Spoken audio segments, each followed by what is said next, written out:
my friend, I am inspecting this my future farmhouse. This will be inside my maybe this is almost 2 hectares land, intended for my pre-range chicken, goat raising. We will also raise cows, vegetable garden, whatever we can develop inside this farm. Future also, I'm thinking I will make a vineyard here for grapes. So just follow me on my future vlog.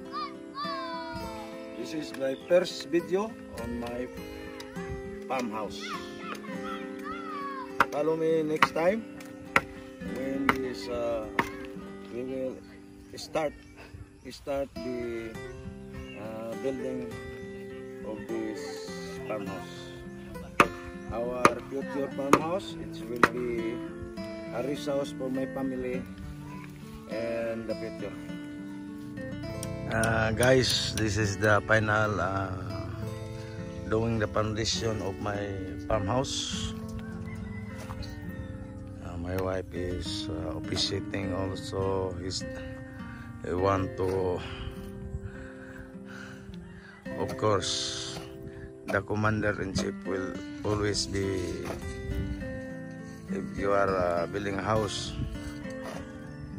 she should know the details of your house.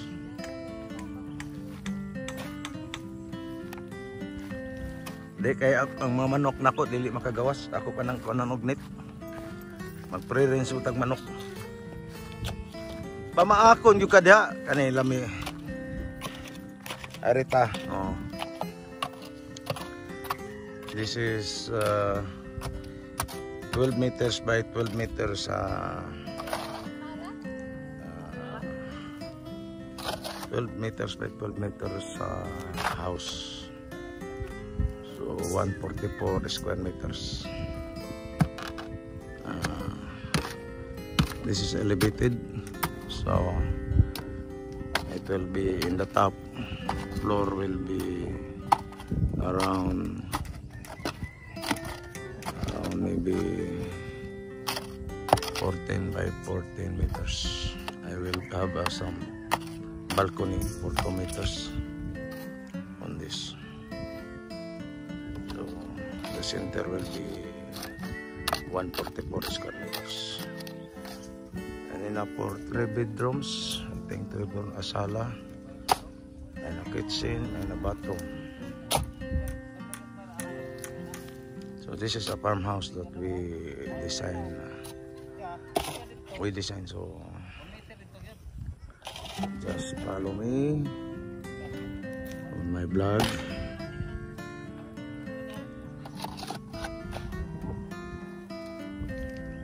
So they are inspecting now I have to put some posts here, around 15 posts.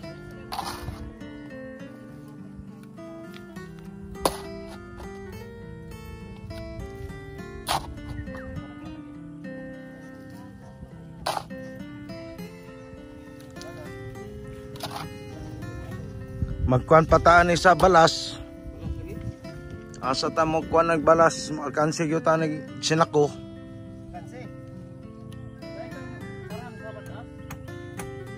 Pa-deliver ko.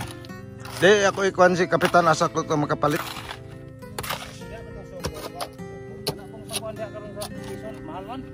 Pila po lang dump truck.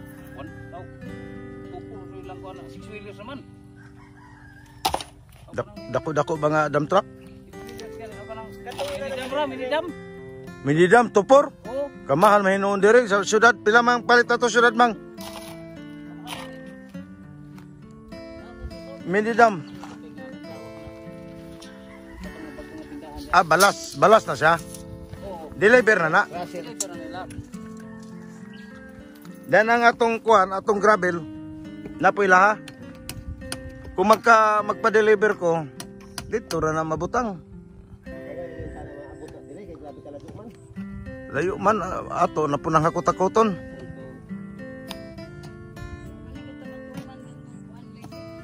Awa naman po sila nagpare. Ay kay magpare sila mo atong sabot. Oh. So this is for today, my friend. Follow me on the development of this farmhouse. My future dream farmhouse. You will see the design on this in the future.